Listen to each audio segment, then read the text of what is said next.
soyez les bienvenus dans l'Espace des Libres et les plaisirs de Marc Page. Votre invité est diplômé de l'École supérieure de journalisme de Paris.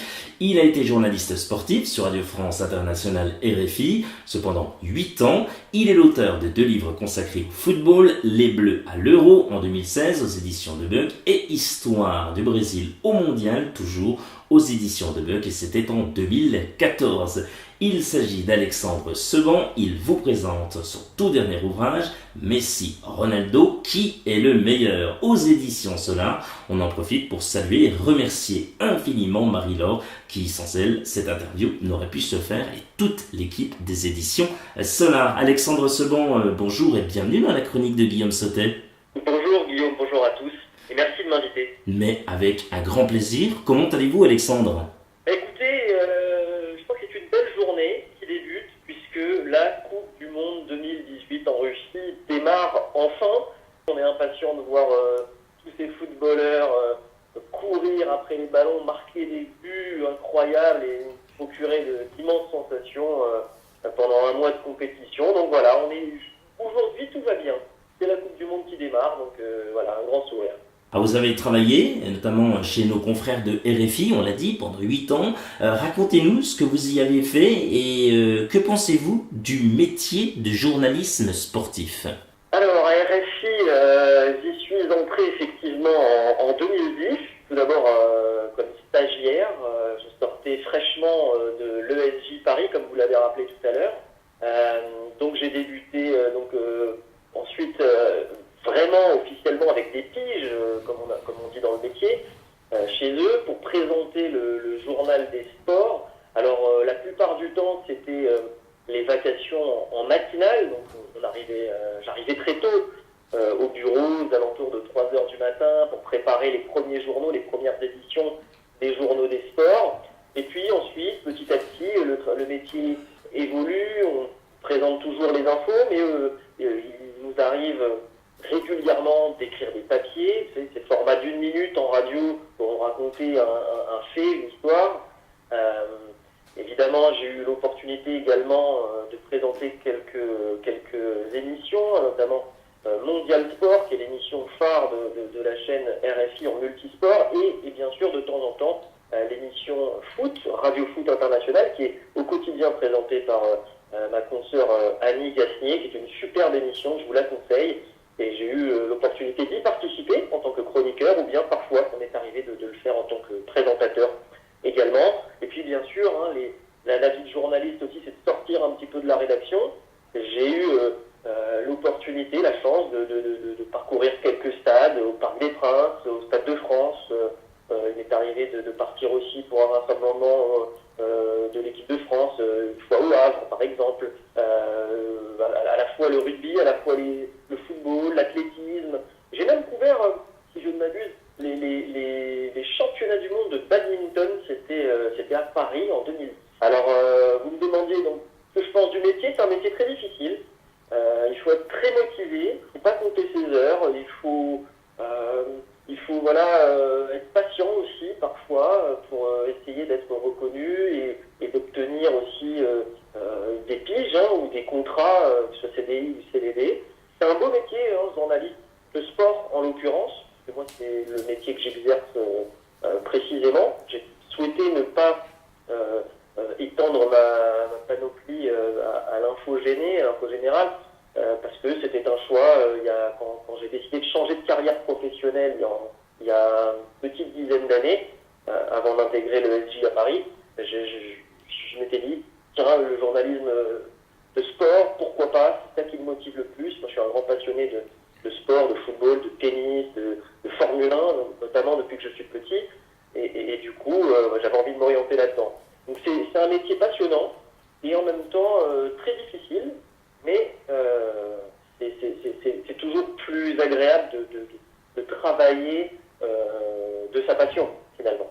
La Coupe du Monde en Russie, vous en avez parlé, commence bientôt, là, dans quelques heures, on va le dire. Dans quel état d'esprit êtes-vous ? Plutôt excité qu'elle démarre ?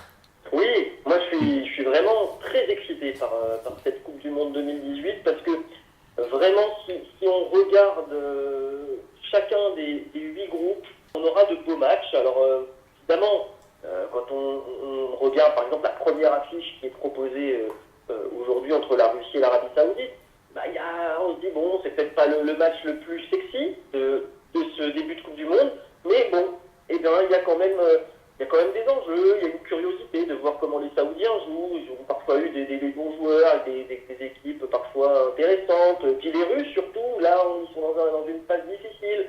Est-ce que le pays hôte va réussir à un petit peu faire prendre la mayonnaise sur son sol pour qu'il y ait un petit engouement autour de cette sélection, puis avancer pourquoi pas dans le tableau. Puis après, voilà, il y a les autres groupes, le groupe de l'Espagne, du Portugal. Demain, ça va être ultra intéressant de voir cette réaction espagnole. L'attitude d'un Cristiano Ronaldo aussi, voir comment il est physiquement, s'il va être encore décisif pour sa sélection.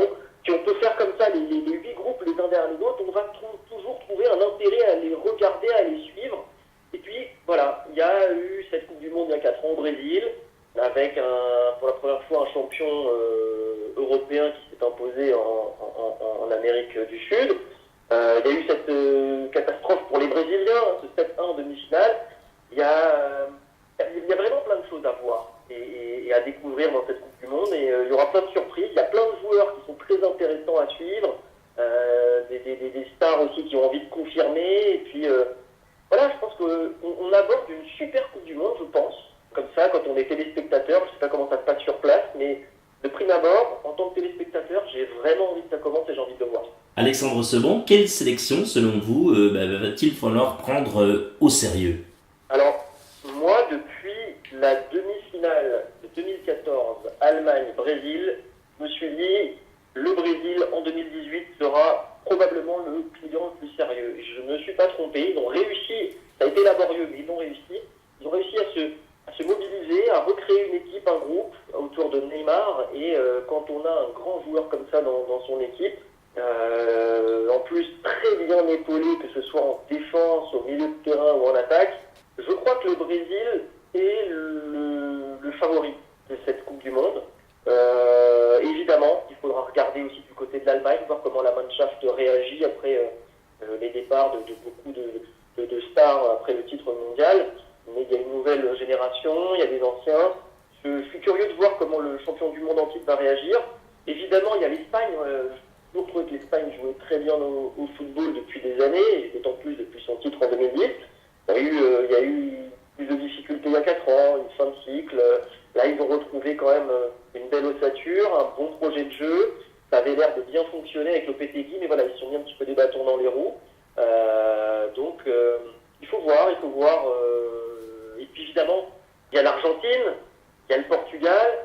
2 équipes que je ne mettrais pas sur le même pied d'égalité. Je pense que peut-être le Portugal de Cristiano Ronaldo part face à l'Argentine avec un petit temps d'avance, avec un peu plus le statut de prétendant que l'Argentine, parce qu'ils ont gagné l'Euro, ça les a motivés, même s'il y a eu un renouvellement dans le groupe. Ils ont un petit peu d'expérience, ils ont un bagage, ils vont être sûrs d'eux, je pense, sûrs de leur force.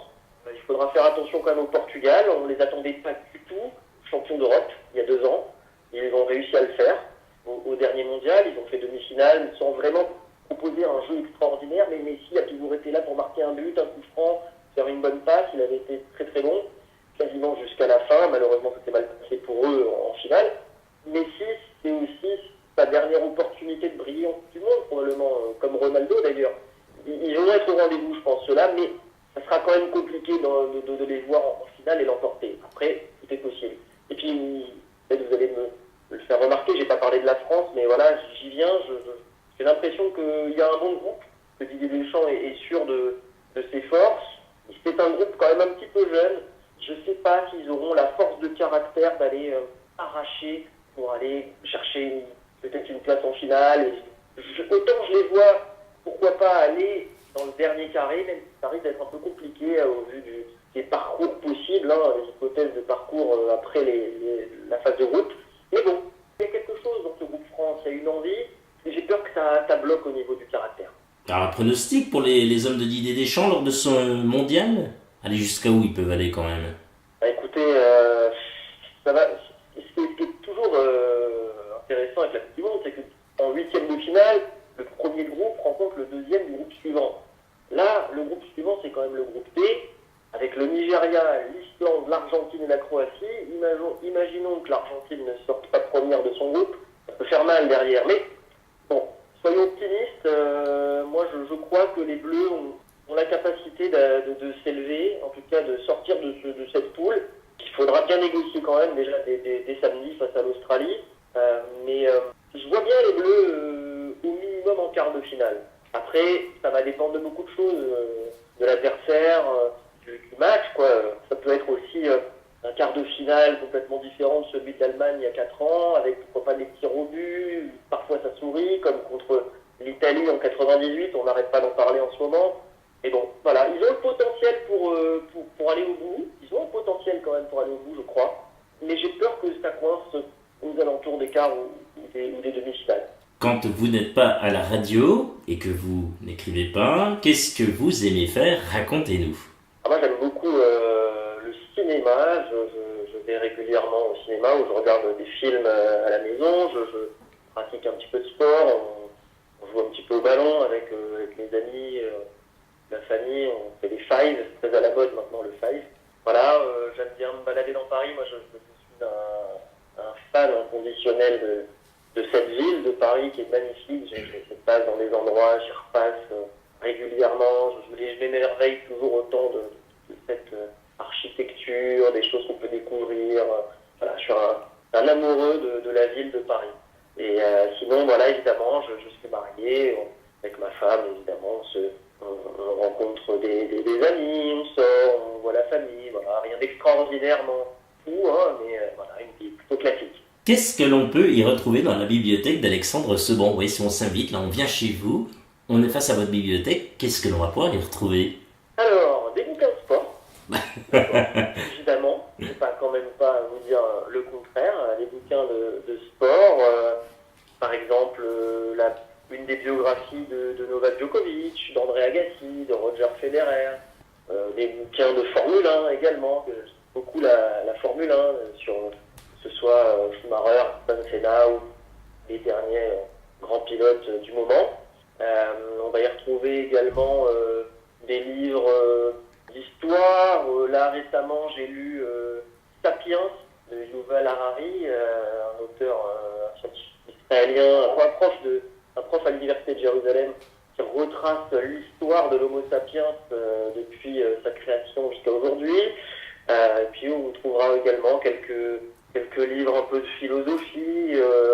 J'aime bien me replonger dans des ouvrages voilà, qui nous forcent un petit peu à réfléchir, mettre un petit peu en perspective nos vies d'aujourd'hui, notre quotidien, avec voilà, une pensée un peu plus élevée, si je puis dire. Alexandre Sebon, intéressons-nous à votre dernier livre, Messi, Ronaldo, qui est le meilleur, aux éditions Solar. Pourquoi avoir choisi d'écrire un ouvrage sur Messi, Ronaldo, et d'où vous est venue cette idée? Racontez-nous. Comme je vous l'ai dit, je suis un amoureux du football. Et depuis petit, je joue, je regarde, je me passionne. J'ai cette faculté, moi, à apprécier, de me replonger dans l'histoire avec un grand H de ce sport. J'ai toujours, depuis mon enfance, mon adolescence, cherché à savoir qui a fait quoi auparavant, les grands matchs, les grands moments, les grands joueurs, replonger dans toutes les grandes heures de la Coupe du Monde, par exemple, ou de l'Euro.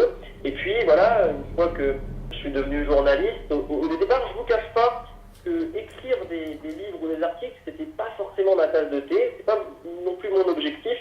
J'avais quelques lacunes, et puis quand on a 7 au bac de français à l'écrit, on n'a pas le droit normalement de se mettre au rang des auteurs pour écrire des livres. Et puis finalement, après réflexion, le temps a passé, je me suis un petit peu amélioré, et voilà, j'ai pris plaisir à écrire des articles, tout d'abord sur le site streetgeneration.fr qui n'existe plus aujourd'hui, articles de sport principalement. Et puis ensuite, voilà, j'ai écrit, je me suis lancé dans un premier ouvrage que vous avez mentionné tout à l'heure, effectivement, l'histoire du Brésil au mondial 1950-2014, donc sur la Seleção brésilienne. Je me suis pris au jeu, j'ai vraiment apprécié, passer du temps à la bibliothèque, me replonger dans des archives, et puis écrire sur l'ordinateur venait à l'esprit, structurer, aller faire quelques recherches, des interviews également, c'était très intéressant. C'est ce que j'ai appliqué la même méthode pour le précédent ouvrage sur l'équipe de France à travers les Euros, les championnats d'Europe, les Bleus à l'Euro, 1960-2016. J'avais un peu pris le même modèle que pour le livre du Brésil. Et puis voilà, qu'est-ce qui m'a poussé à écrire sur Ronaldo Messi? Moi, comme je vous dis, je suis un passionné. Je regarde beaucoup de matchs tous les week-ends, toutes les semaines, même maintenant, on en voit presque tous les jours des matchs de foot. Et Messi et Ronaldo, il faut dire qu'ils nous ont passionnés dès le départ. Ils sont arrivés tambour battant au milieu des années 2000. Ils ont vraiment commencé à émerger. Ils nous ont rendu fous, quoi, à travers leurs buts, leurs coups francs, leurs passes, leurs dribbles. Et on ne peut qu'être admiratif face à eux. Et voilà, j'avais envie d'aller me plonger dans leur histoire et puis donner mon opinion, pourquoi pas, sur ma modeste opinion, sur ma préférence entre l'un et l'autre. J'ai essayé de décortiquer le plus objectivement possible leur jeu, leurs statistiques, leur attitude.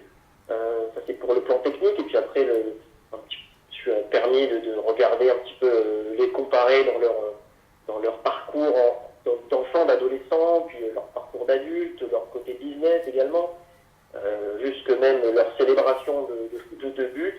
J'avais envie d'écrire sur eux parce qu'ils me passionnent, j'adore les voir jouer, et puis j'avais envie d'écrire, donc après l'équipe de France à travers les championnats d'Europe, je m'étais dit tiens, un nouveau challenge, pourquoi pas, essayer de me lancer là-dedans. J'avais vraiment envie de les regarder, voilà, un petit peu différemment. J'avais des a priori en fonction des sujets abordés de leur vie, Messi et Cristiano Ronaldo. Et puis petit à petit, voilà, je les ai découverts ou redécouverts. J'ai retrouvé aussi des vidéos qui sont incroyables, notamment quand on voit Lionel Messi aujourd'hui évoluer sur un terrain, quand vous le voyez quand il a 5, 6, 7 ans, 8 ans sur un terrain de foot. C'est juste incroyable, on a l'impression de le voir en fait, il a quasiment pas changé de système de jeu. Non, c'était magnifique, vraiment, c'est la passion. Voilà, moi j'aime ces joueurs, ils m'ont procuré de grandes émotions, et j'avais envie, voilà, d'essayer d'écrire un petit peu sur eux. Alors, vous l'avez déjà bien commencé à nous donner cette envie de découvrir votre ouvrage. Donnez-nous encore plus envie de découvrir Messi Ronaldo, qui est le meilleur, en nous racontant quelques mots de ce que l'on peut y retrouver à l'intérieur de cet ouvrage. C'est chapitré. Donnez-nous un petit peu cette envie. Bien sûr, on croit souvent les connaître, on croit parce qu'on les regarde à la télévision, on scrute leurs réactions après un but, mais finalement, je crois qu'il faut aller un petit peu au-delà du simple spectacle footballistique. Il faut essayer d'aller un petit peu gratter. Alors, vous trouverez dans cet ouvrage notamment des passages très intéressants de leur enfance. Peu de gens savent, par exemple, que la maman de Cristiano Ronaldo a failli avorter et nous priver de ce monument du football mondial. Messi également, Lionel Messi a eu des problèmes physiques, ça c'est un petit peu connu, pour essayer d'aller découvrir comment il a réussi à émerger au FC Barcelone, pourquoi il a choisi le FC Barcelone, où est-ce qu'il jouait auparavant. Évidemment, je parle de leur qualité de businessman aussi.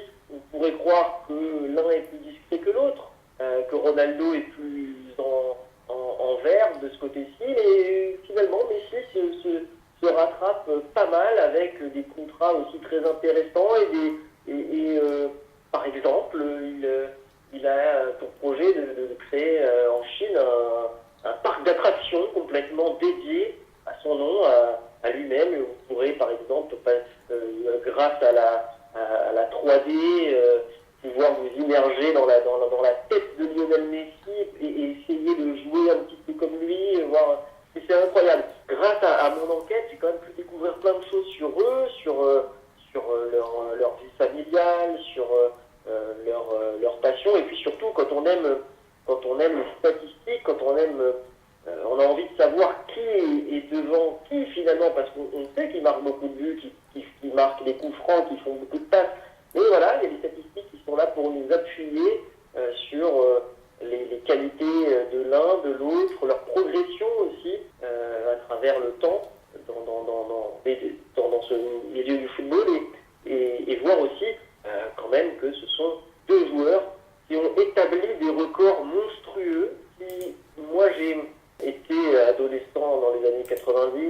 2000, quand on regardait Zidane, quand on regardait Ronaldo, quand on regardait Batistuta, des joueurs comme ça, des grands joueurs, établir des super records, on n'avait pas l'impression que ça pourrait être mieux encore le football. Et bien Messi et Ronaldo nous ont démontré qu'on pouvait encore aller plus haut, frapper plus fort, établir des records juste monstrueux. Et voilà, on reste là et on observe et c'est juste un grand plaisir. Donc on a le droit de prendre plaisir à les regarder à la télévision, mais on a le droit de les lire aussi, de lire un petit peu leur histoire avec évidemment mon ouvrage. Quels sont vos projets pour la suite? Eh bien écoutez, comme je vous l'ai dit, j'aime bien le tennis et je réfléchis à quelque chose autour du tennis. Pourquoi pas essayer d'écrire un bouquin dans un an ou deux, voir comment ça évolue pour par exemple Rafael Nadal et Roger Federer. Voilà, ou la Formule 1 également, j'ai un fait pour la Formule 1, donc je sais pas, j'ai des idées qui me viennent, mais je sais pas trop encore. Donc ça c'est pour la partie littérature, et puis pour le reste, moi je suis un homme de radio, j'ai travaillé pendant 8 ans chez Radio France Internationale, vous l'avez dit, donc j'adore le contact avec le micro à la radio, c'est un lieu qui me plaît, une atmosphère qui me plaît. J'aimerais poursuivre dans ce métier. Je ferme pas la porte à d'autres opportunités, il faudra voir. J'ai toujours aimé commenter des matchs de foot, c'est une adrénaline particulière, c'est des émotions très intenses et j'aimerais pourquoi pas être amené à commenter des matchs, que ce soit la télé ou la radio, je ne sais pas, mais l'avenir nous le dira. C'est tout le mal que l'on vous souhaite. Bon, merci. Alexandre Sebon, passons tout de suite à la Minute Cool si vous le voulez bien. Plutôt Messi ou Ronaldo alors pour finir? Est-ce que j'ai le droit à un joker? Parce que comme je vous l'ai dit, je donne mon opinion moi, dans le bouquin. Alors j'ai un peu envie d'inviter vos auditeurs à aller se plonger dans l'ouvrage pour connaître la fin de l'histoire finalement, en tout cas connaître aussi mon avis et pour qui je tranche. Allez, le joker il est Ce que je pris. peux vous dire, c'est que ce sont de très grands joueurs. Il y en a un qui est peut-être une plus grande star médiatique que l'autre, et disons peut-être que l'autre, d'un point de vue footballistique, est peut-être un peu plus doué. Je ne citerai pas de nom. Real Madrid ou FC Barcelone? Les deux, mon capitaine. Les deux, mon capitaine, mais sans faire de... C'est pas pour fanfaronner ou pour vraiment détourner la question, je vais vous dire pourquoi les deux, rapidement. Parce que le Real Madrid a su aussi me faire rêver pendant des années, notamment sous l'ère Zidane. Et le Barça, il y a toujours eu un petit truc avec le Barça. Quand j'étais plus jeune, il y avait Rivaldo, j'avais beaucoup de joueurs au FC Barcelone. Et puis évidemment, là, avec Messi, depuis 10 ans, on se régale. On peut pas... C'est très difficile de choisir entre son père et sa mère.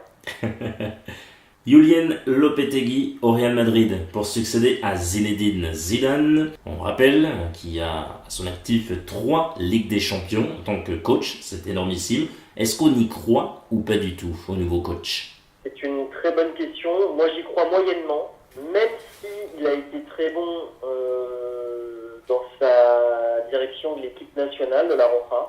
J'ai peur que ce soit une erreur de casting. J'ai peur que le vestiaire du Real Madrid ait besoin de quelqu'un avec peut-être plus d'envergure. Mais après tout, l'histoire, l'expérience nous a prouvé qu'avec un Vicente Del Bosque, ils ont été capables d'aller chercher des grands titres. Vicente Del Bosque n'était pas forcément le plus charismatique des entraîneurs. Il faut laisser sa chance, il faut voir. Vous savez, en sport et en football, il faut voir. Déjà, il faut voir ce qui se passe sur le terrain et ensuite on peut commenter. Là, on va lui laisser sa chance. On lui souhaite bonne chance, en tout cas, bon courage. Dans un Real Madrid, probablement en restructuration, avec peut-être des départs, on verra. Mais ce ne sera pas facile de succéder à quelqu'un qui a remporté tout ce qui est possible de gagner. Je crois que le Real Madrid, si je ne dis pas de bêtises, il a remporté le championnat l'an dernier, 3 Ligues des Champions, une Coupe du Roi, je crois, au passage. Oui. Donc, ce ne sera pas facile, en effet. Vacances en famille ou entre amis? Les deux, également. J'aime les deux. Je suis quelqu'un de très famille. Il m'est arrivé régulièrement de partir avec ma famille, avec mes parents, notamment en vacances, ou mon frère. Et les amis, c'est pas fait beaucoup, mais les quelques fois où ça a pu se faire, je me suis régalé. Donc les deux. Votre plus beau souvenir, Alexandre Seban, racontez-nous, c'est lequel? Ah, alors, permettez-moi d'affiner la question. Mon plus beau souvenir en sport ou globalement dans ma vie? Eh bien, globalement. Allez, on va dire globalement. Comme ça vous laisse un Globalement, large choix. mon plus beau souvenir, c'est évidemment mon mariage. Je me suis marié il y a quelques mois, c'est tout frais. Et j'ai eu la chance de rencontrer ma moitié. C'est beau ça. Eh bien, on embrasse votre moitié. J'y manquerai pas, croyez-moi. La chose que vous détestez le plus. La chose que je déteste le plus, le fromage. La chose que vous aimez le plus. Alors si je dis le Nutella, ça va pas être, ça va pas le faire auprès de mon épouse. Non, la chose que j'aime le plus, c'est le ballon. Voilà, j'aime les ballons. Le ballon, est-ce qu'on peut en faire? Plutôt resto ou fast-food? Je dirais quand même plutôt resto. Plutôt resto. Deux tiers, un tiers. Alexandre Seban, si vous aviez un rêve, ce serait... Ce serait de réaliser une année pleine aux commentaires d'une saison de Formule 1. Voilà.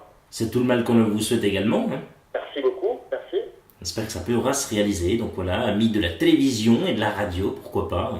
Alexandre Voilà. Seban. L'appel est lancé. Et voilà, et chaud patate pour aller Je commenter. ne ferme pas la porte à une Coupe du Monde, évidemment, de football, ou à une saison de tennis. J'adore ça également, mais en Formule 1, j'aimerais pas mal. C'est intéressant de voyager à travers le monde, voir tous les circuits, sur le championnat de F1. Alexandre Seban, rappelons que vous êtes l'auteur de Messi, Ronaldo, qui est le meilleur aux éditions Solar. Merci d'avoir accepté notre invitation. Vous revenez quand vous le souhaitez. Merci beaucoup, Guillaume. Merci à vous. Et un grand salut à tous vos auditeurs et je leur souhaite une belle Coupe du Monde pour ceux que ça intéresse en tout cas. Toute l'équipe de l'Espace des Livres et des Plaisirs de Marque-Page ont été ravis de votre écoute et de votre fidélité. Nous vous donnons rendez-vous très prochainement pour un nouveau numéro et de nouvelles aventures littéraires. Comme toujours, prenez soin de vous, bonne lecture et allez les Bleus! Salut!